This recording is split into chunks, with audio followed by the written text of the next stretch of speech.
Hello, young witches and wizards. Welcome to the Unfortunate Archives. Looking into muggle literature, are we? Well, good on you, especially you Slytherins.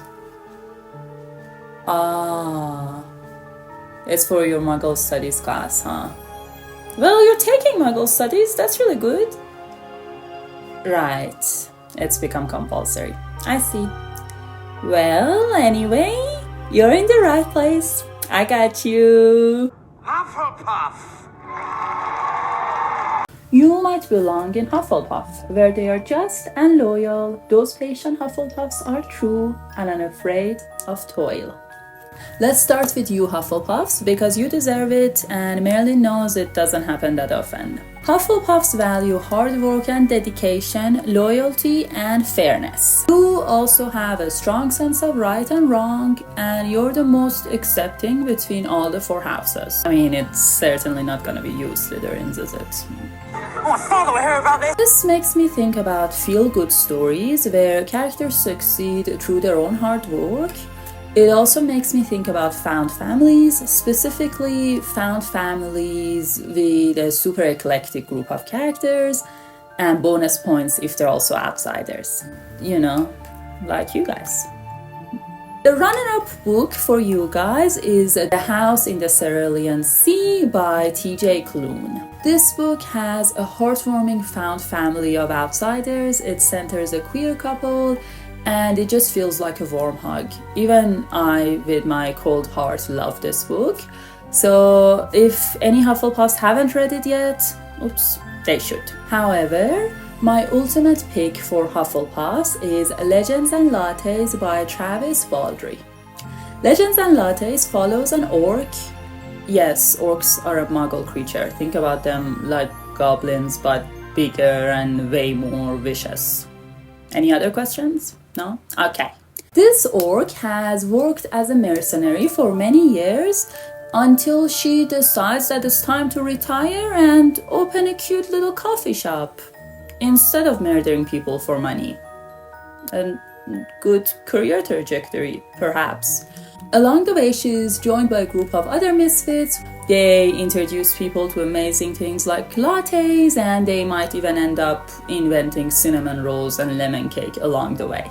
I have to be honest with you, I'm not a Hufflepuff, so I'm nowhere near as accepting as all of you, and the extremely green and pink-skinned creatures on the cover scared me away for a while. But don't be like me, choose happiness, choose this book. Even though technically there are things happening in this book and there is some amount of conflict, at its heart this is a no plot, just vibes story. In particular, immaculate cozy vibes. There is coffee, there are pastries, it features a cute, happy queer relationship, and there is a very big cat. So Hufflepuffs, it'll be exactly like you're sitting and chilling in your common room and enjoying the delicious smells wafting from the Hogwarts kitchens. In fact, this is a book for anyone who's ever turned to their friends and said, "Can't we just start a little cafe instead?" So just snuggle under a cozy blanket with a hot cup of tea or pumpkin juice and forget about everything that's wrong with your life or the world for a little while as you're reading this. Slytherin! There's not a witch or wizard who went bad who wasn't in Slytherin. Or perhaps in Slytherin, you'll make your real friends. Those cunning folk use any means to achieve their ends. Alright Slytherins, let's do a 180 and come to you, because I can't realistically expect you to wait any longer than that, can I? Cunning, resourceful, ambitious leaders with a strong instinct for survival, which means you'll actually think before doing things, unlike some other people here. Yes, I'm looking at you Gryffindors. You're not the same. Another trait that Slytherins share is a tendency towards a deep and unrequited love. After all this time.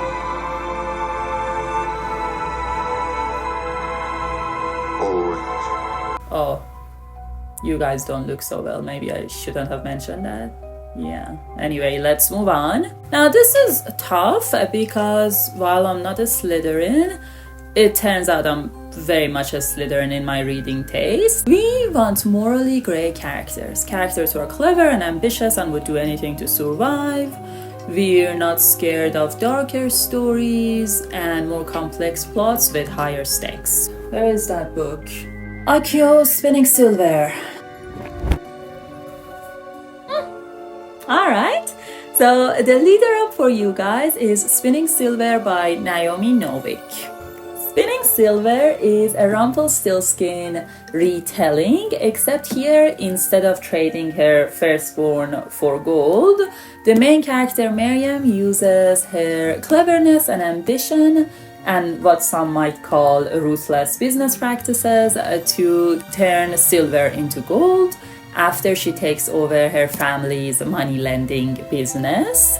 Except word spreads of what she can do, and Faye Winter King takes notice. This book isn't necessarily that dark, but it is absolutely stunning and it really embodies the Slytherin values. Trust me.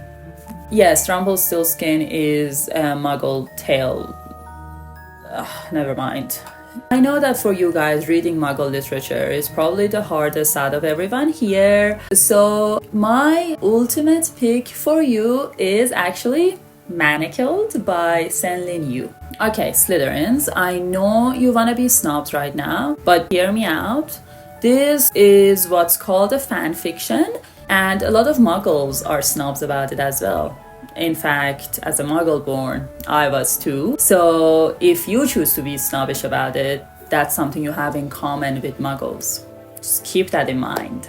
This is a story about an alternative history of the Wizarding World, where Voldemort won the war and killed almost all of the resistance. Okay, I see some of you are way more interested now. Yeah.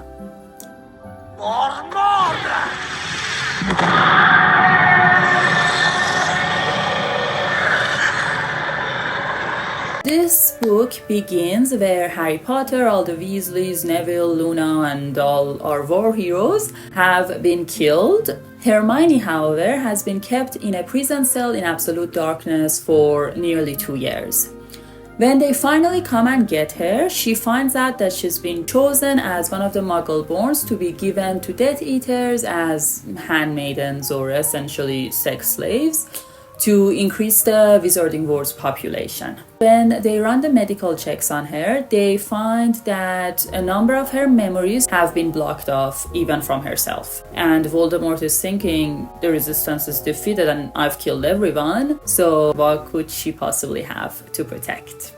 For those of you more familiar with Muggle literature, you might recognize that this book is partially inspired by The Handmaid's Tale by Margaret Atwood. If you don't really like that part of the premise, I didn't either, I still don't, and this was what kept me from reading this for a long time. But this story has so much more going on for it that, at least to me, it was absolutely worth it. Before I tell you how this book shattered me, I need to warn you that this has every trigger warning possible. It's a tough book to read, so just keep that in mind. This is a book about sacrificing everything for other people only to be forgotten in the end. It's about unsung heroes, it's about war atrocities and child soldiers, and it features the most morally grey characters to ever exist.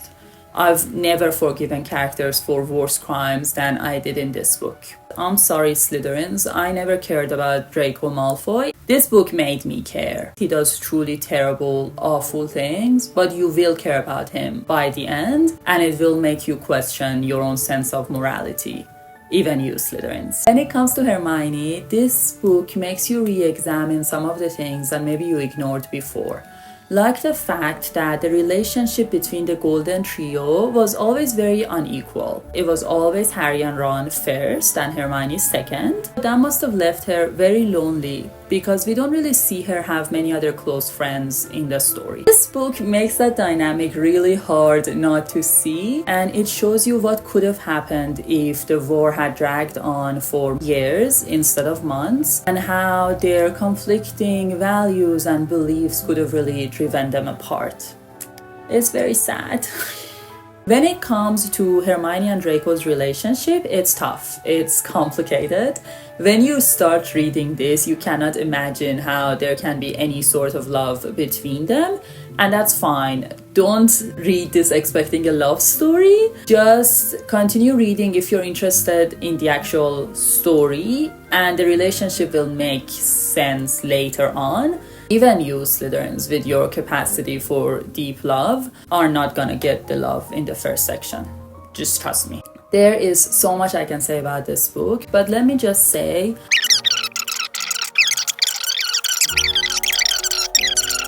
there are scenes in this book that I will never forget. Characters go through really awful things and they have to make terrible choices. It will break your heart. This book will shatter you. And on top of all of that, it has one of the most impactful closing lines in any book that I've ever read. As a final note of endorsement, I recommended this to my very busy friend on a Friday night, and she told me she was gonna read a few pages. I talked to her on Sunday evening. She hadn't left the house, she hadn't left the bed. For all I know, she hadn't gone to the bathroom, but she'd finished the book. So take that as a fair warning that you probably don't give other people Slytherins.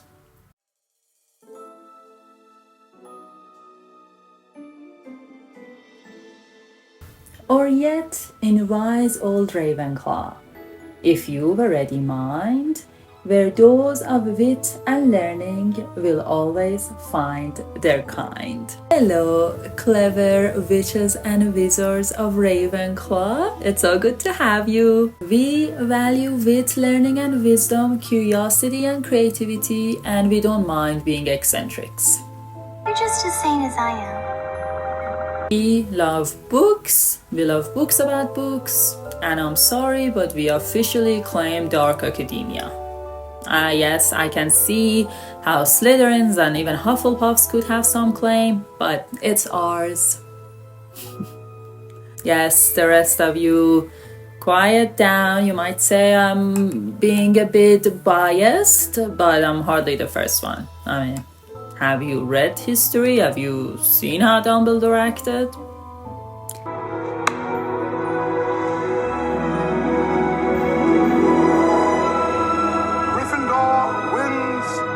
House Cup. My runner-up for our house is God, I've got to stop misplacing these books. Accio Babel. Okay. Accio Babel. Babel by R.F. Kuang. Let me just tell you, other Dark Academia books walked, so Babel could run. And I know I've read all of them. Like, literally, all of them. This book is intelligent, it's creative, it's heartbreaking, it's about language, it's about knowledge, power. Yes, Slytherins, you can read it too. It is about colonial pain, and it's such a beautiful depiction of the seduction and obsession that can come with academia, even when there is a high cost. All Ravenclaws can relate and should read this book. Ravenclaws also value originality and creativity and insanity. And when I think about the most original books I've read, the one that always comes to mind is The Library at Mount Char by Scott Hawkins. I will attempt to describe this book, but I have to warn you, no synopsis can truly capture this story.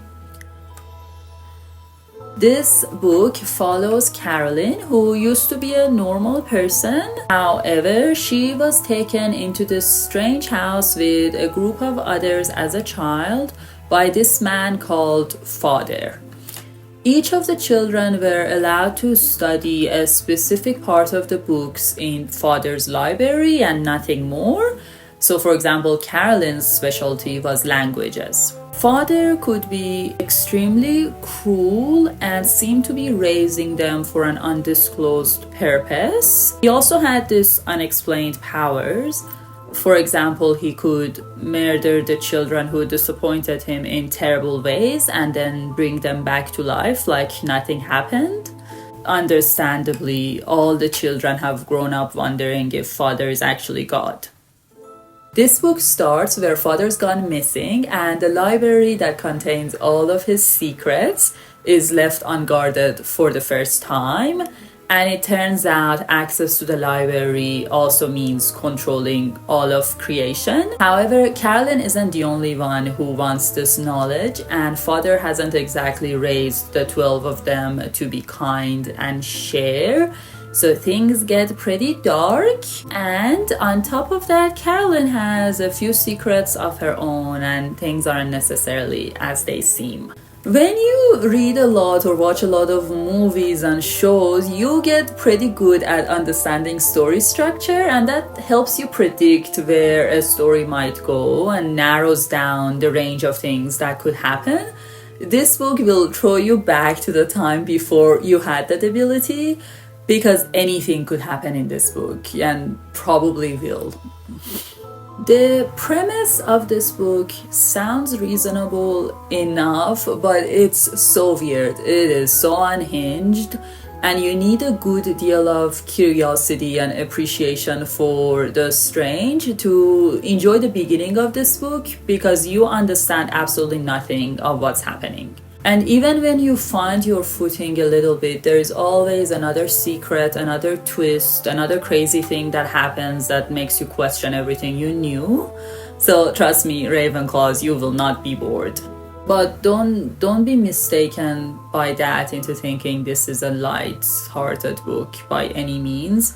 It's also about trauma and PTSD. It's about abusive parents and the kind of impact that damage done in childhood can have on a child's psyche. This is another book where I would highly recommend you check the trigger warnings. There is one scene in this book that I still remember years later, and it still makes me feel a little bit nauseous, but it also features a library that contains all the secrets of the universe and a lot of insanity, so it was worth it. Okay. Gryffindor! You might belong in Gryffindor, where dwell the brave at heart. Their daring nerve and chivalry you set Gryffindors apart. Gryffindors.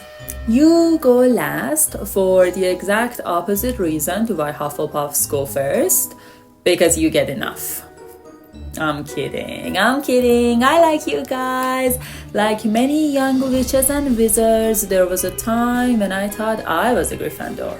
A very long time ago. You are courageous, you have nerve and determination.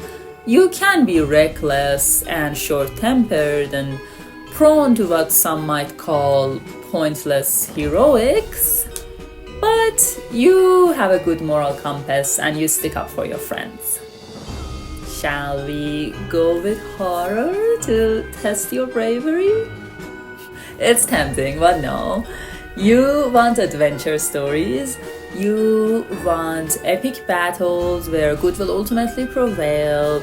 And you want to follow brave warriors and heroes. But you don't mind if they bend the rules here and there, do you? Your runner-up is The Way of Kings by Brandon Sanderson, or technically the Stormlight Archives by Brandon Sanderson. This series has the feel of old-fashioned fantasy, but with a modern twist. It has mental health representation and amazing female characters and a world building that's incredibly original. And those are things that set it apart from more traditional fantasy. But it also has an epic scale, great battles, and it follows characters who are very brave and good and they're just trying their best despite their flaws, which is very Gryffindor. Now, normally when someone wants to get started with Brandon Sanderson, I recommend Mistborn or even Elantris to ease their way in. But Mistborn has more of a Slytherin feel, and you're Gryffindors, you don't need to ease your way in, so just, courageously jump in. I know, this isn't the whole series. Now that's the runner-up, but my ultimate pick for Gryffindor is The Adventures of Amina Al-Sarafi by Shannon Chakraborty. This story follows Amina, an infamous pirate captain who happens to be a mother and also a Muslim woman in her 40s with a dirty mouth and a bad knee. When she gets offered a fortune to help an old crewmate's family, she decides to come out of retirement for a final adventure. However, things with this quest aren't exactly as they seem, and along the way we get to know more about Amina's past, her many husbands, and the enemies that she's made along the way. If you grew up reading classic adventure stories and tried very hard to relate to the white male adventurer, pirate, explorer, archaeologist, scientist, wizard, whatever character of those stories, you will appreciate this. This is a classic pirate story, complete with bloodthirsty sea creatures and ancient magical artifacts, except at the helm of the ship is a badass woman. And the rest of the characters are also pretty diverse, and it includes trans representation, which I don't see often in fantasy. Now, this book is historical fantasy, but it's actually inspired by a real-life woman pirate, which is so cool. It's also written in this oral storytelling style, which matches the vibes of the book, and it also works really well in audiobook format, if you know what that is. Sorry, let the muggle born in me come out there for a little bit. All that aside, at the end of the day, like any good adventure story, this is just a ton of fun. And Amina does her fair share of reckless, brave, and occasionally pointlessly heroic actions. So Gryffindors, you will be rooting for her the whole way through. Well, young witches and wizards, I hope that gave you a place to get started on with your assignment. And who knows, you might even enjoy yourself. Yes, even you Slytherins, I think it's possible. Don't forget to raise a wand, press like and subscribe to get my help with your other assignments. Trust me, you don't want a Ravenclaw for an enemy, and I have an unholy alliance with plenty of Slytherins, so just be careful. And I'll see you real soon. Bye bye! Oh no, oh no. Let's start with,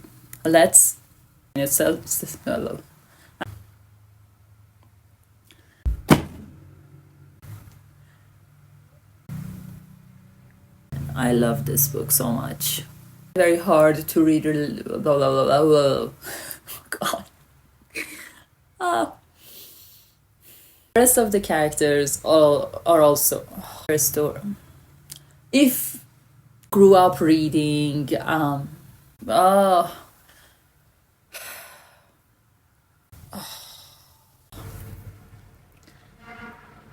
and it works good.